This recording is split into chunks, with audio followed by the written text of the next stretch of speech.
Oi pessoal, tudo bem? Oi gente, tudo bem com vocês? Gente, no vídeo de hoje nós vamos estar respondendo as dúvidas que vocês deixaram lá na comunidade do YouTube. Já faz um tempo que a Bia tá me pedindo para gravar com ela, ela fica no meu pé, falando grava comigo, grava comigo, grava comigo. Então nesse vídeo nós vamos estar fazendo esse vídeo em conjunto, respondendo as dúvidas que vocês nos deixaram lá. E nós vamos estar respondendo no vídeo de hoje. Então já deixa o seu like porque eu tenho certeza que você vai gostar do vídeo e deu trabalho de convencer esse homem para gravar comigo. Então já deixa o seu like aí, se inscreve no canal se você não é inscrito para nos acompanhar e ficar pertinho e também receber os conteúdos de edificação que a gente ensina aqui no canal. Bom, gente, a primeira pergunta que a gente separou para responder aqui para vocês foi: como chamar a atenção de Deus para Ele falar com a gente? Bom, gente, na verdade, não existe nada que nós possamos fazer ou deixar de fazer para chamarmos mais a atenção de Deus. Porque Deus ele já está com toda a atenção dele voltada para nós. Ele nos ama. A Bíblia diz que ele nos amou primeiro, isto é, antes de eu amar a Deus, ele já me amava. Então, o que nós podemos fazer é crermos que nós temos a atenção dele. Quanto mais nós crermos que nós temos a atenção dele, mais nós vamos conseguir nos sentir amados por ele. E com relação a ele falar conosco, o tempo inteiro ele está falando. Ele está falando através das situações, das circunstâncias, através do seu coração, da palavra do pastor, das músicas. Ele está falando o tempo inteiro. A questão é, as formas que Deus está falando, nós é que precisamos nos edificar para conseguirmos entender. Porque quando nós estamos ligados a Ele, né, quando nós nos relacionamos com Ele, nós começamos a entender as circunstâncias que Ele permite que aconteça, o que Ele está querendo dizer com aquilo. Nós começamos a entender Ele através da voz do pregador, através de uma música. Então nós é que precisamos prestar atenção no que Ele está falando, porque falando Ele já está. E uma outra pergunta que nos deixaram lá na nossa comunidade foi a seguinte: como saber se eu já estou curado de alguma contaminação? Eu devo orar até quando?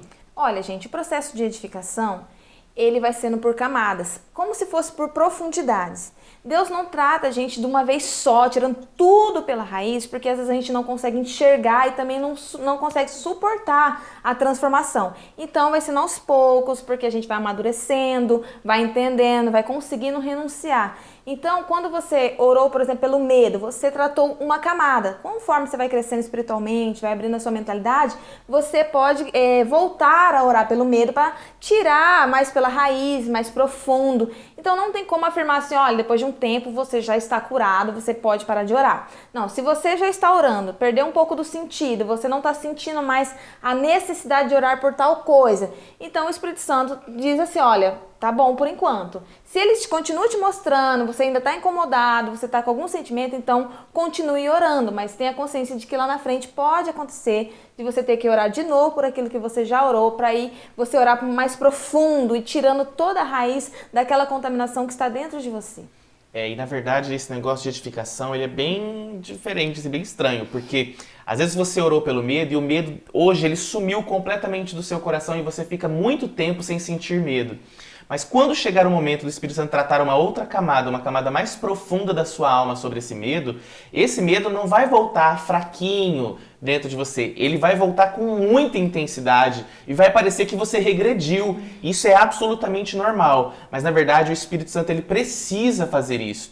Na verdade, quanto mais profundo você vai na sua alma, às vezes mais profundo e mais força vem também esse sentimento à tona. Então não se sinta como se tivesse regredido porque você sentiu esse sentimento mais forte agora. Isso é normal acontecer, faz parte do processo. Você só precisa continuar orando. Bom, gente, então vamos para uma próxima pergunta. A outra pergunta que nos deixaram lá foi a seguinte: como vencer a frieza espiritual? Bom, gente, a frieza espiritual está ligada com a falta de você sentir Deus e ver a Deus.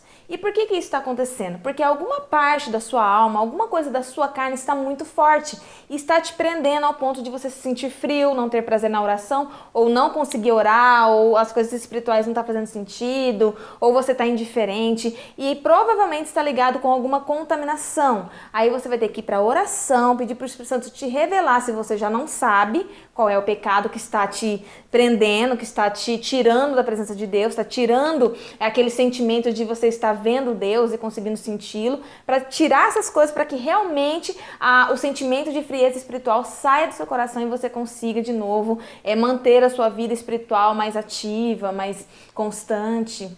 Na verdade, esse negócio de frieza espiritual, isso é muito relativo, né? É. Porque, às vezes, mesmo estando vivendo uma vida de muita oração, a gente aí sente também a frieza espiritual, porque o Espírito Santo ele vai colocar para fora contaminações que estão lá dentro da nossa alma e elas vão vir com força sobre a gente e vai dar uma sensação de que a gente está andando para trás, ao invés de andar para frente, como a gente falou na outra pergunta também. Então, pessoal, de qualquer maneira, se essa frieza espiritual está ligada ao fato de você não estar conseguindo ter uma vida de oração, ou estar conseguindo ter uma vida de oração e mesmo assim estar se sentindo frio, de uma forma ou de outra você tem que fazer o seguinte: olhar para como está o seu coração nesse momento. Porque nós só conseguimos sentir Deus, nós só conseguimos ver a Deus através do nosso coração.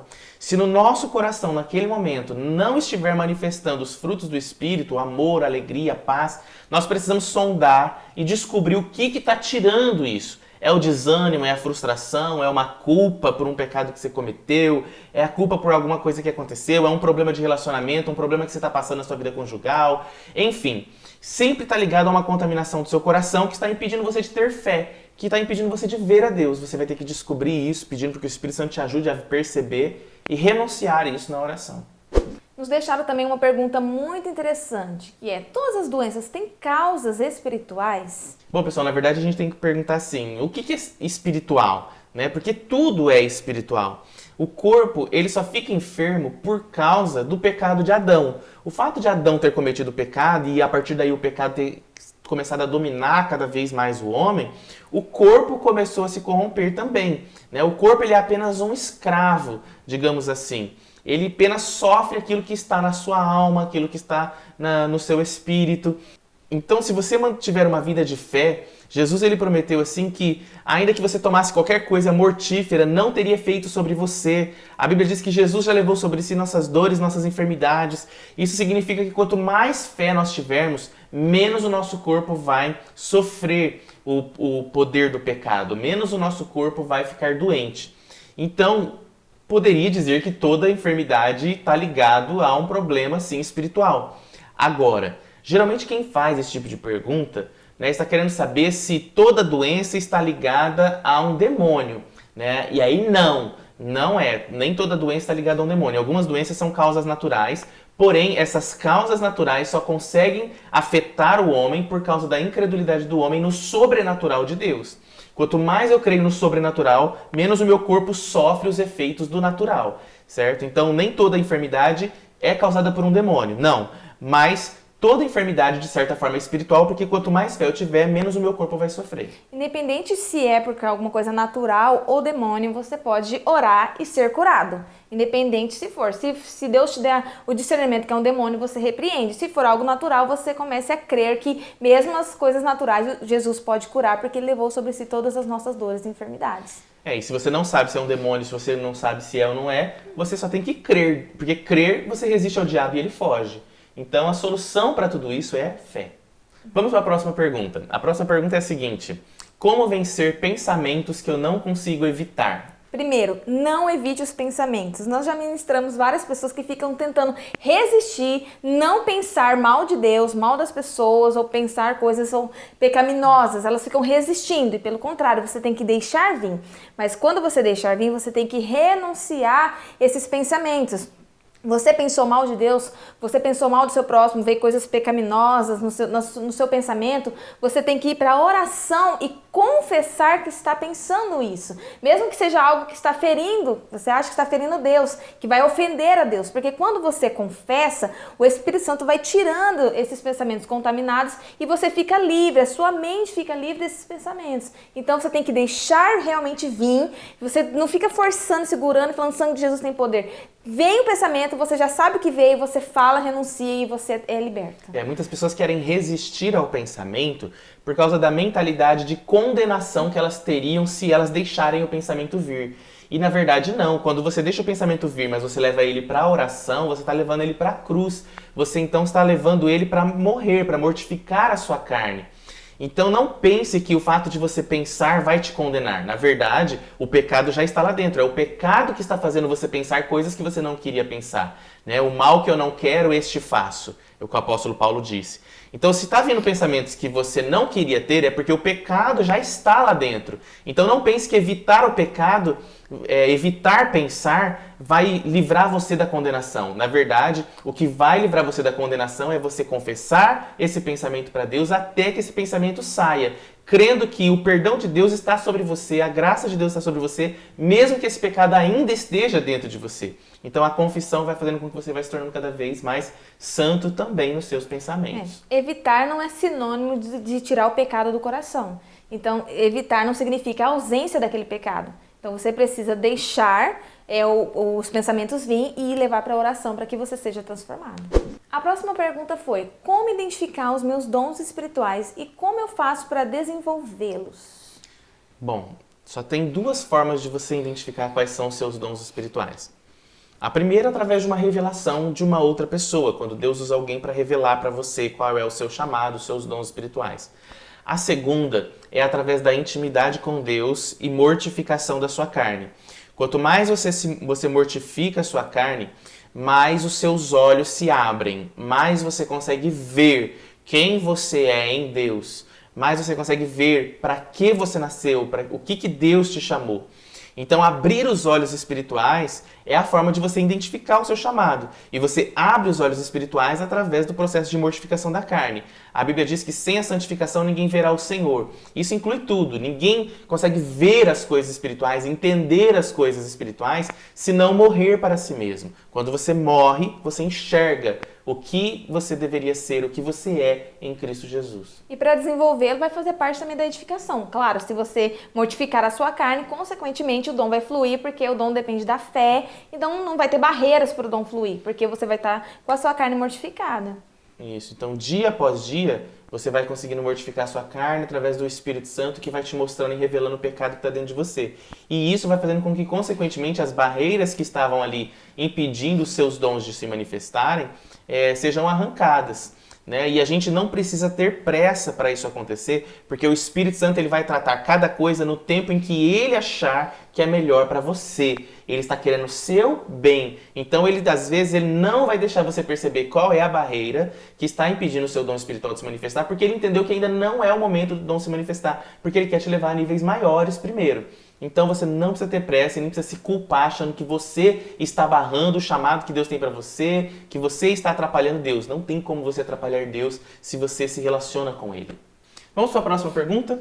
A próxima pergunta é a seguinte: é importante mesmo congregar em uma igreja? Bom, gente, a Bíblia fala que nós somos o corpo de Cristo. E não tem como uma parte do corpo sobreviver sem estar ligada ao corpo. Se eu cortar a minha mão não vai sobreviver fora do corpo. Então nós precisamos sim estar ligado a uma igreja, estar ligado ao corpo de Cristo. Agora, se você não está conseguindo ficar numa igreja, pode estar acontecendo de você estar olhando demais para os homens, olhando demais para o pecado dos homens. E também tem a outra situação de você estar num lugar, numa cidade, que as igrejas estão com uma mentalidade fora da sua. Às vezes você está buscando uma igreja que busca mais intimidade, aonde você está, você não está conseguindo ver isso. Então você vai precisar orar para Deus te mostrar uma igreja onde você vai conseguir se ligar, vai conseguir congregar, vai conseguir estar aliançado a essa igreja. Então você vai precisar orar. Se você estiver incomodado, vendo um erro demais, porque a igreja tem muito erro, mas as pessoas são assim, então você vai precisar tirar a trave do seu olho para que você consiga realmente enxergar como é o corpo de Cristo e você se aliançar a uma igreja, né? Bom, gente, a Bíblia também diz que a fé sem obras, ela é morta. Isso significa que a nossa fé, ela sempre vai resultar no servir às outras pessoas. E é muito estranho uma pessoa não querer fazer parte de nenhuma igreja, porque a fé dela, se a fé dela não está resultando no amor ao próximo, ao ponto de querer servir e ajudar outras pessoas, isso provavelmente demonstra uma contaminação no amor. Essa pessoa ela não está conseguindo amar sem julgamentos. Quando você ama sem julgamentos, mesmo que você não tenha uma igreja que pense igual a você consegue congregar porque o seu coração não sofre de estar com pessoas que pensam diferente de você, porque você não julga quem pensa diferente de você. Você ama quem pensa diferente de você. Então, mesmo que você não esteja conseguindo encontrar uma igreja que tenha a mesma mentalidade que a sua, não é uma desculpa para você não congregar, não é uma desculpa para você não ajudar outras pessoas. Você pode servir as pessoas que estão aí na sua cidade, porque se você tem uma mentalidade diferente da delas, provavelmente tem algo que você possa oferecer para elas. Então você pode ser usada, né, nessa igreja, até Deus fala assim, olha, chegou o momento de você ir para outro lugar. Então não é desculpa, você pode congregar sim e Deus vai te direcionando o que você tem que fazer, se você está ali simplesmente para servir ou esperar ali adorando a Deus até Deus te direcionar para uma outra igreja. A próxima pergunta é, como expulsar um demônio que veio através de feitiçaria? Bom, gente, não existe uma fórmula para expulsar cada tipo de demônio ou demônios que vieram de um jeito ou vieram de outro. É tudo do mesmo jeito. Se você crer, você resiste ao diabo e ele foge de você. Então, pela autoridade de Cristo Jesus, nós temos autoridade para mandar os demônios embora, sejam eles vindos através de feitiçaria ou vindos através de uma batalha espiritual que você esteja passando. O simples fato de você crer te dá autoridade para mandar esses demônios embora. Agora, algumas pessoas, elas oram também pedindo para que Deus quebre aquela feitiçaria que foi feita. Enfim, isso não é necessário. E se Deus quiser que você ore um pouco mais específico, Ele vai revelar para você. Mas isso não tem necessidade, porque a feitiçaria, ela nada mais é do que um convite para que o demônio venha agir na vida daquela pessoa. Você não precisa quebrar a feitiçaria, você só manda o demônio embora que veio através daquele convite. E a última pergunta também está relacionada à feitiçaria. Uma pessoa deixou lá a pergunta se um demônio que veio através de feitiçaria, se a feitiçaria pega na vida de uma pessoa se o cônjuge não for cristão. Na verdade assim, o que é uma feitiçaria? Para a gente entender. A feitiçaria é você oferece algo a um demônio, convidando ele para estar fazendo algo para você. É uma espécie de troca, você dá algo para ele fazer algo para você. E a pessoa que fez a feitiçaria, ela conseguiu atrair um espírito maligno e direcionou esse espírito maligno para alguém. Então pensa mais ou menos assim, uma pessoa que está aqui no nosso plano, chama alguém que está no plano espiritual e mostra onde está a pessoa desse plano para que no plano espiritual o demônio consiga ver. Então a feitiçaria fez com que um demônio conseguisse ver alguém no mundo espiritual e fosse até aquela pessoa. Agora, o fato dele ter ido não significa que ele conseguiu encontrar algo que ele pudesse fazer na vida daquela pessoa. Às vezes aquela pessoa é uma pessoa que vive tão escondida na presença de Deus, ela é uma pessoa de oração, que o demônio não vai conseguir fazer nada. E a pessoa nem vai ficar sabendo que alguém fez uma feitiçaria contra ela. Agora, pode ser que o demônio vai e ele encontra lugar para poder estar atacando essa pessoa. Se ele encontrar lugar para atacar a vida dessa pessoa, essa pessoa vai começar a perceber que as áreas da vida dela estão começando a desandar de alguma forma. E aí ela vai precisar fazer o quê? Se edificar na fé e mandar os demônios embora que ela perceber que estão ao redor dela. Se ela não perceber os demônios, mas ela conseguir perseverar na fé, vai chegar um momento em que, de tanto ela resistir ao diabo, o demônio vai fugir também, mesmo que ela não tenha expulsado esse demônio. E a questão se o cônjuge não é crente, a questão é a seguinte, a Bíblia diz que crê no Senhor Jesus Cristo e será salvo tu e tua casa. Isso significa que a minha fé, a minha vida de oração, ela alcança as pessoas que estão perto de mim também, principalmente se eu interceder por essas pessoas. Então, se eu intercedo pelo meu cônjuge, mesmo que ele não seja crente, né, o marido descrente é santificado pela esposa crente e vice-versa. Então, a minha oração vai proteger aquele cônjuge, mesmo que ele tenha muitas brechas na vida dele, mesmo que ele tenha muita coisa que precisava ser tratada. A fé que você tem protege também aquelas pessoas. Aquela pessoa é abençoada pela sua fé, é protegida pela sua fé, é transformada pela sua fé. Olha, a feitiçaria, ela não é uma legalidade espiritual acima da sua fé e acima da sua santidade. Às vezes a gente acha, aquela pessoa fez feitiçaria, como se ela tivesse feito uma legalidade espiritual que você vai sofrer de qualquer forma. Se você vive uma vida de edificação, se você tem relacionamento com Deus, você vai estar escondido e a sua fé também vai proteger as pessoas que estão à sua volta. Isso, então é isso, pessoal. Essas foram as perguntas que nos fizeram lá na nossa comunidade. Nós separamos as principais, esperamos que a gente tenha conseguido responder as dúvidas de vocês.